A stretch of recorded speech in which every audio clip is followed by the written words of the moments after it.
La lectura para el pensamiento sencillo de la palabra de hoy lo vamos a tener en el libro de los Hechos, el capítulo número 9.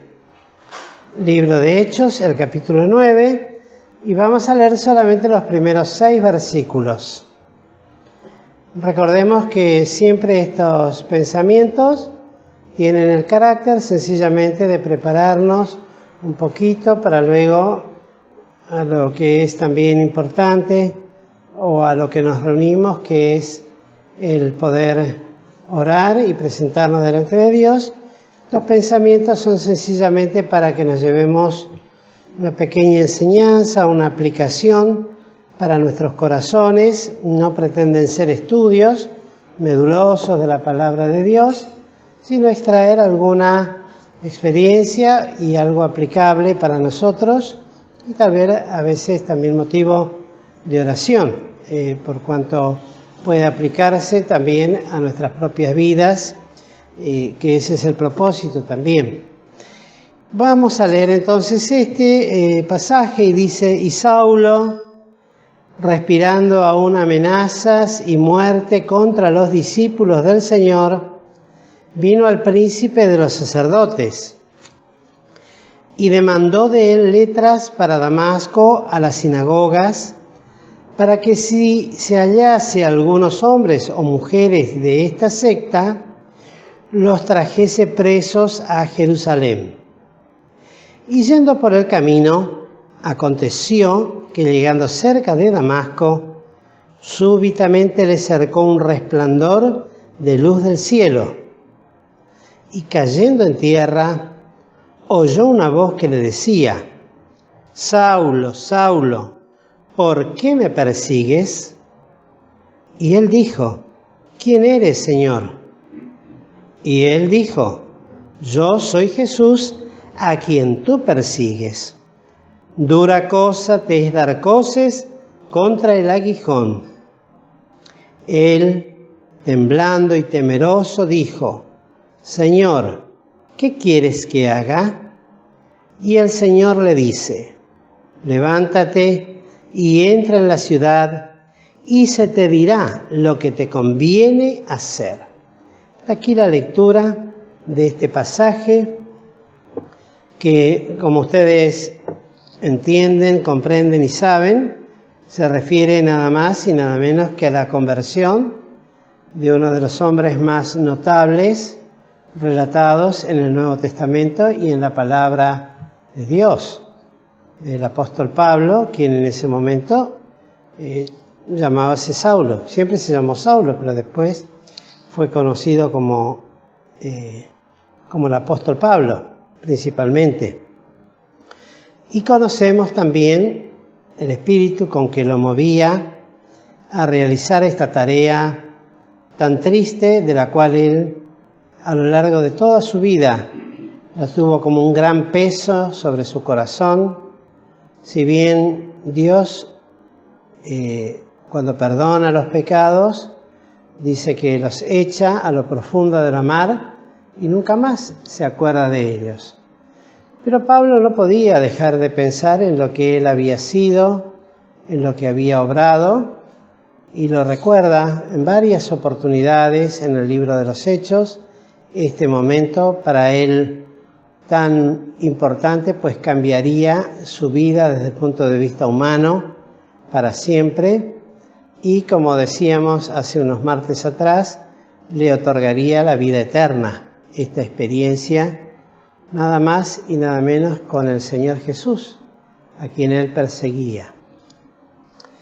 Y como les decía, él lo traía a la memoria para traerlo como ejemplo a los creyentes, y lo consideraba, y él a sí mismo se consideraba como el más grande de los pecadores por haber perseguido, con todo lo que eso involucraba, a la Iglesia de Jesucristo. Pero bien lo decimos, lo traía para que nos traiga una enseñanza siempre a nosotros, una aplicación práctica cuando predicamos el Evangelio para las almas, entendiendo que no hay pecado que Dios no pueda perdonar en Cristo Jesús, si es que humildemente nos humillamos bajo su poderosa mano y reconocemos y nos arrepentimos y creemos en el Señor Jesús como Salvador, creemos en su obra redentora. El Señor obra maravillas, prodigios y nos da la vida eterna. Y de este pasaje me llamó la atención y me vino a la memoria en varias conversaciones con personas que yo tengo relación ya con gente de mi edad. Ya estoy con 67 años recién cumplido, entonces, si bien a veces converso con gente joven, pero la mayor cantidad de gente con la que uno puede tratar es con personas mayores con las cuales coincidimos en muchas cosas, especialmente en los dolores físicos, que no voy a entrar en ese tema, pero también con otras personas que me relatan su experiencia de vida. Y me tocó en estos días, en varias oportunidades, hablar con personas que sufrieron esta experiencia, que el apóstol Pablo acá lo relata, que también lo han utilizado muchos hermanos en Cristo para predicar, pues tiene una enseñanza muy importante para el ser humano, pues esto que le pasó al apóstol Pablo ejemplifica y se puede aplicar a el devenir del ser humano en su vida cotidiana y en lo que hace a su vida en general. Y me llamó la atención, y para recalcar, es lo que dice el versículo 4, la primera frase, cuando dice, y cayendo en tierra. Esta frase, la primera vez que yo la escuché, fue por labios de una hermana en Cristo, que ya está en la presencia del Señor, una de las misioneras, que hablando de una persona que venía haciendo mucho mal y daño a otras, decía ser creyente, pero obraba realmente con mucha maldad y violencia, me dijo, déjalo, que todavía está cabalgando sobre su caballo. En algún momento el Señor lo va a derribar. Y a partir de ahí me quedó esto, pues la realidad es esta, que se aplica esta expresión tanto para incrédulos en la vida, como también para creyentes, para convertidos, y que es una experiencia que muchas veces la tenemos que pasar, o la pasan hermanos, y la pasa la gente del mundo, como montado sobre algo que en este caso era un caballo en el cual iba la montura del apóstol Pablo, y que es sobre lo cual se monta la gente, no sobre un caballo específicamente, sino que pueden ser muchas cosas. Puede ser el afán de la vida, que lo lleva a vivir una vida vertiginosa, lleno de este afán, de preocupaciones, de querer vivir con los bienestares de esta vida o con las preocupaciones de esta vida, queriendo cumplir con las cosas o afanándose por tener más cosas, por alcanzar a conseguir y lograr sus objetivos, y después que lo han conseguido, poder mantenerlos. Y es una carrera desenfrenada. Hace poco escuchábamos un mensaje a la noche, no, ahora no tengo tiempo para tal cosa porque soy muy joven, ahora no tengo tiempo para las cosas del Señor porque estoy ocupado en los negocios, tengo que cuidar los negocios, no tengo tiempo. ¿Y a cuánta gente escuchamos, montados sobre esa surrealidad, que acá lo ejemplifica con una montura.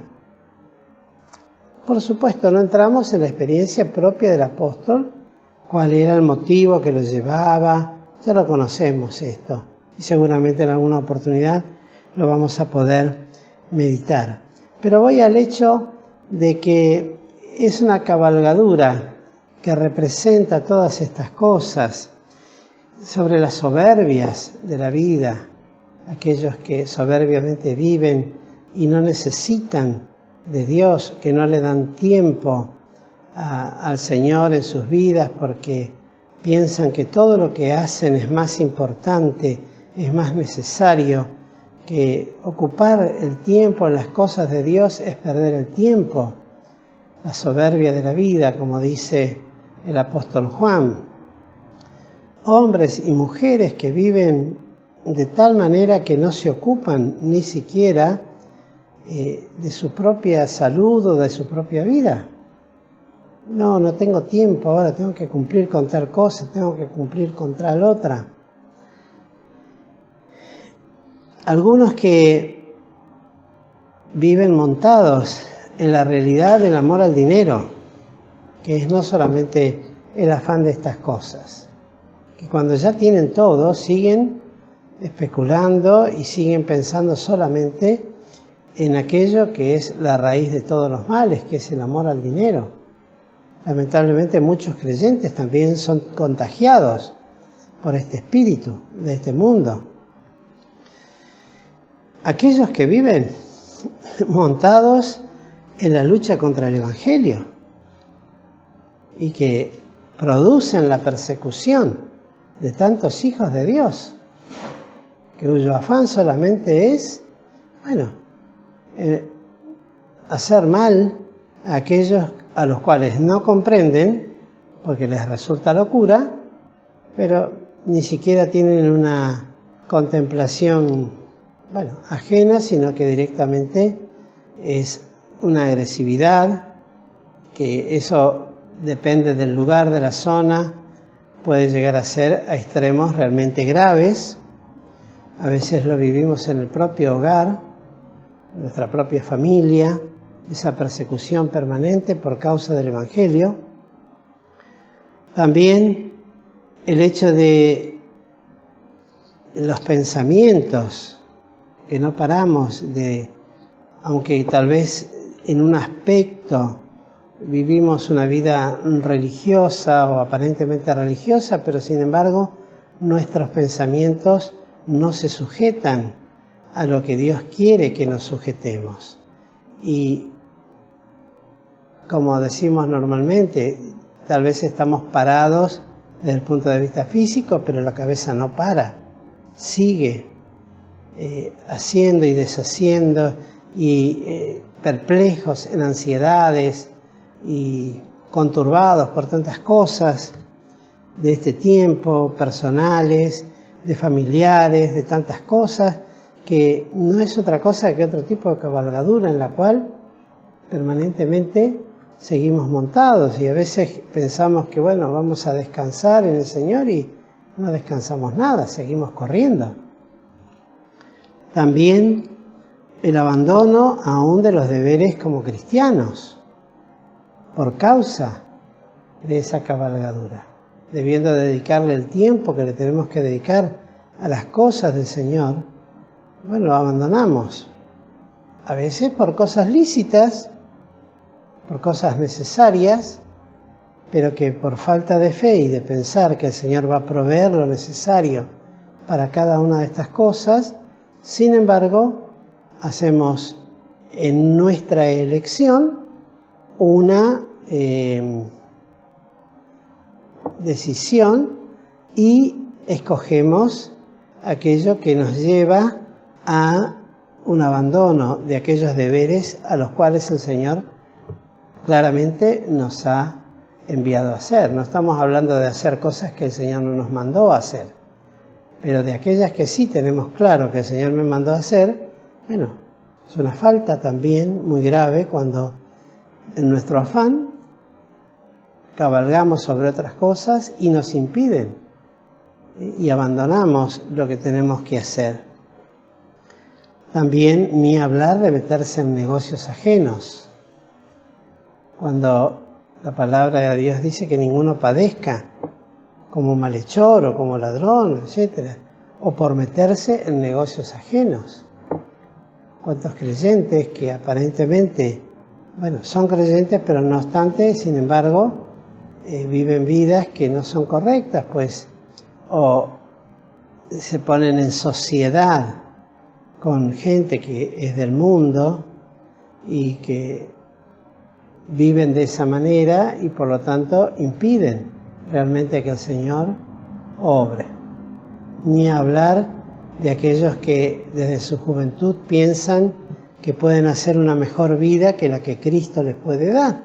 Y eligen su pareja, eligen su matrimonio, eligen dónde vivir, eligen en todas las cosas, y el Señor lo ponen como después para que les bendiga lo que ellos eligieron. A veces puede suceder con los grandes también. Pero son todas clases de distintas maneras en que cabalgamos. Y lo cierto es que cabalgamos por un tiempo, pero en un momento el Señor obra de esta manera, porque es el mismo Señor al que se le aparece a Pablo, y la presencia del Señor obra haciendo que Pablo se desmorone en el piso con todas las consecuencias lógicas que después y las marcas que le quedaron de por vida. Algunos sostienen que es esa ceguera que tuvo, que le quedaron, son interpretaciones, no es bíblico porque no dice la Biblia eso, pero algunos sostienen que le quedó un defecto muy feo en los ojos, como una especie de permanente lagaña o el aspecto, porque él lo menciona en algún momento hablando de eso, que su presencia era débil, flaca y menospreciable, la de Pablo, y que le quedó un defecto de vista, por eso algunas cartas son escritas por aquellos siervos que le acompañaban. Y todo por el encuentro con Cristo le quedaron algunas cosas. Y la realidad también es que entonces esto hace que todo aquel que vive, esto di algunos ejemplos nada más, no abarcan todos, pero cada uno tiene que encontrarse en su propia experiencia y ver realmente cómo está viviendo, de qué manera, porque pueden ser de muchos aspectos, y entender que en algún momento el Señor se va a ocupar de frenarnos, de detenernos, porque del Señor es la obra, mía es la iglesia, dice, yo la edificaré, yo edificaré mi iglesia. El Señor es el que se ocupa de ponerse en un momento frente a nosotros y decirnos, bueno, hasta acá. Y de ahí no hemos de pasar, con toda seguridad. Porque Él es el que abre y ninguno cierra. Y cierra y ninguno abre. Y en esto también se aplica. Cuando el Señor dice, hasta acá llegamos, hasta acá llegamos. No quiere decir con esto, aunque algunas veces ha sido así, de que inclusive en ello esté de por medio nuestra vida y el Señor dice, bueno, hasta acá listo, y se corta, y como decía un siervo de Dios, después está mejor el que es llevado con el Señor y están mejor los que quedan en la tierra. El Señor sabe. Pero sí también puede ser para muchos casos una manera en que el Señor hace un alto en la vida de las personas. Vuelvo a repetir, esto es aplicable para el incrédulo, para el que no tiene Cristo, como para el que tiene Cristo. Y hay que replantearse cosas, porque es nada más y nada menos que el Señor, el cual se plantó frente, y luego saltamos al versículo 6, porque el tiempo no nos da para hacer tantas explicaciones de otros versículos.